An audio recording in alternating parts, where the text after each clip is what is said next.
Apabila ada perselisihan di antara beberapa orang, lalu mereka pergi ke pengadilan, dan mereka diadili dengan dinyatakannya siapa yang benar dan siapa yang salah. Maka jika orang yang bersalah itu layak dipukul, haruslah hakim menyuruh dia meniarap dan menyuruh orang memukul dia di depannya dengan sejumlah dera setimpal dengan kesalahannya.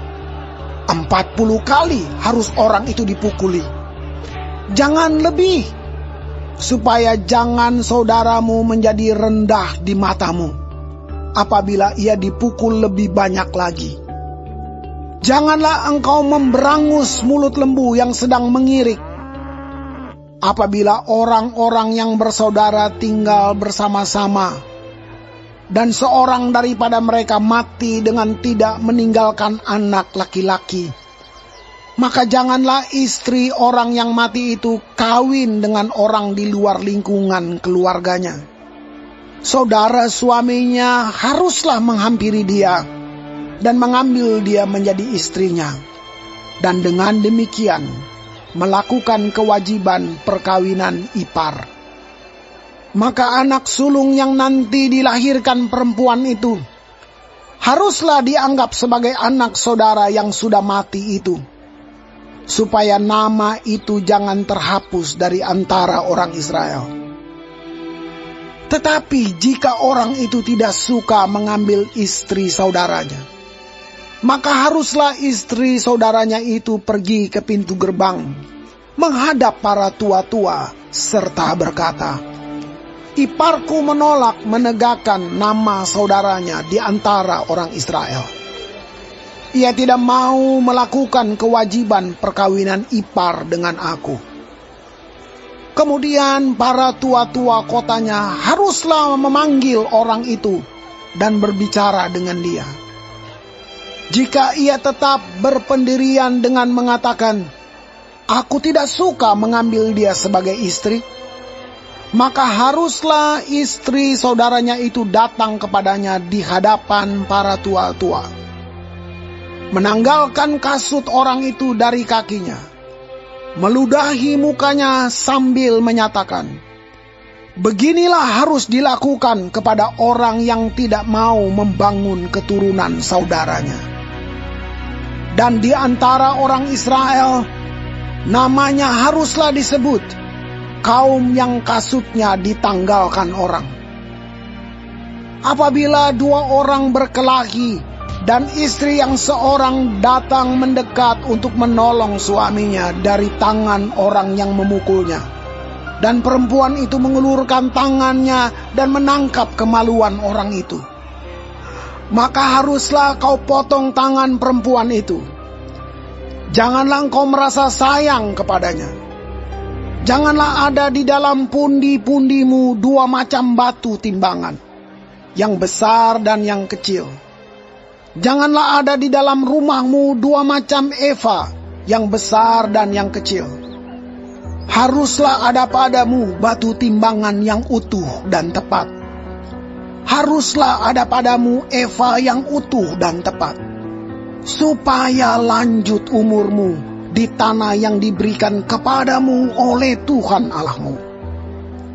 Sebab setiap orang yang melakukan hal yang demikian, setiap orang yang berbuat curang, adalah kekejian bagi Tuhan Allahmu. Ingatlah apa yang dilakukan orang Amalek kepadamu pada waktu perjalananmu keluar dari Mesir, bahwa engkau didatangi mereka di jalan, dan semua orang lemah pada barisan belakangmu dihantam mereka, sedang engkau lelah dan lesu. Mereka tidak takut akan Allah.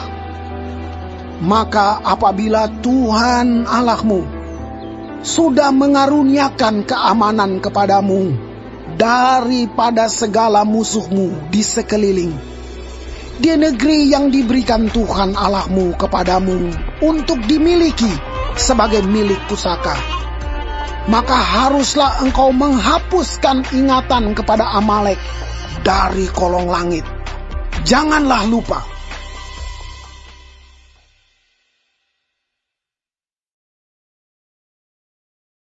Shalom semua jemaat Tuhan, kembali kita di dalam pendalaman Alkitab Clear Sight.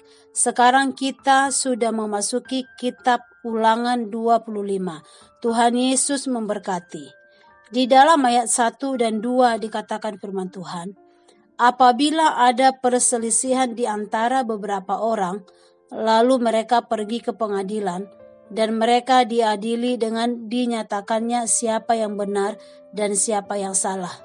Maka jika orang yang bersalah itu layak dipukul, haruslah hakim menyuruh dia meniarap dan menyuruh orang memukuli dia di depannya dengan sejumlah dera setimpal dengan kesalahannya.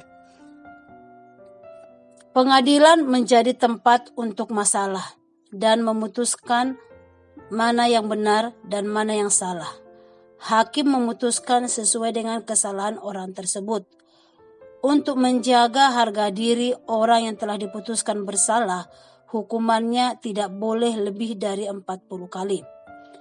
Perintah untuk menentukan agar hewan yang sedang bekerja menerima makanan yang cukup untuk memelihara kekuatan dan kesehatan. Hewan juga diperlakukan dengan baik. Untuk menjamin kelangsungan keturunan Israel, mereka harus menegakkan aturan pernikahan Levirat bagi istri saudaranya yang mati dengan tidak meninggalkan anak laki-laki. Seseorang yang tidak bersedia untuk melakukan pernikahan ipar ini akan mendapatkan hukuman. Kekudusan di dalam perkelahian pun harus dijaga. Kecurangan dengan menggunakan 2 batu timbangan adalah kekejian yang sangat dilarang bagi Israel. Setelah mengingat semua aturan kekudusan itu, Israel pun harus mengingat tindakan bangsa Amalek yang menyerang mereka di masa kelemahan mereka. Oleh karena itu, Israel diminta untuk membinasakan Amalek sehingga menghapuskan ingatan mereka di seluruh bumi. Kita harus selalu mengingat dan jangan lupa setia dan serta melakukan setiap perintah Tuhan di dalam kehidupan kita. Kiranya Tuhan memampukan kita untuk melakukan setiap kebenaran-kebenaran firman Tuhan ini. Amin. Tuhan Yesus memberkati.